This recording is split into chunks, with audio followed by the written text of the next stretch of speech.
আসসালামু আলাইকুম। আজ রান্না করছি চিংড়ি মাছ দিয়ে কলমি শাক।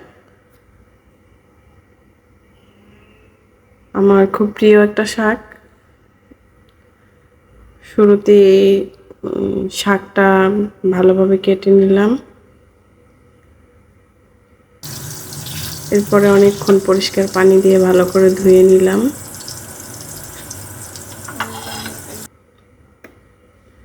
তারপর একটা ফ্রাই প্যান গরম করে নিয়েছিলাম। এরপর এটার ভিতর দিয়ে দিলাম চিংড়ি মাছ, পেঁয়াজ কুচি, কাঁচামরিচ ফালি।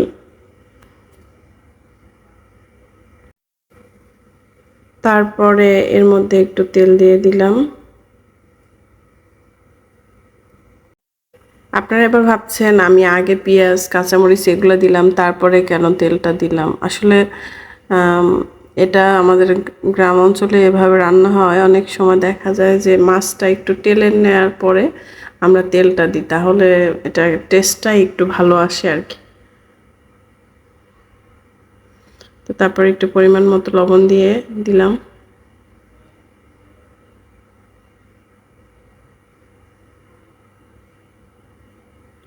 হালকা একটু হলুদের গুঁড়া দিলাম।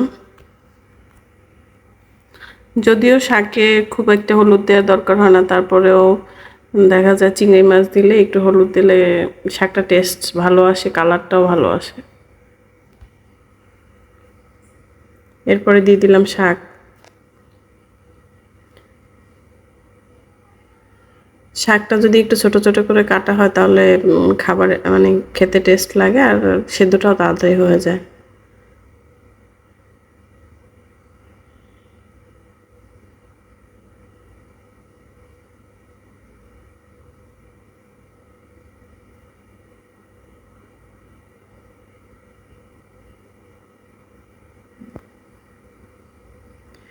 এরপরে একটা ঢাকনা দিয়ে ঢেকে রাখছি প্রায় 7-8 মিনিট।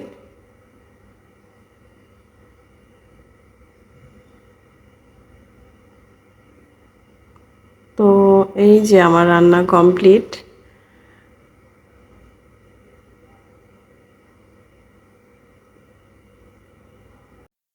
সবাই ভালো থাকবেন, সুস্থ থাকবেন। আল্লাহ হাফেজ।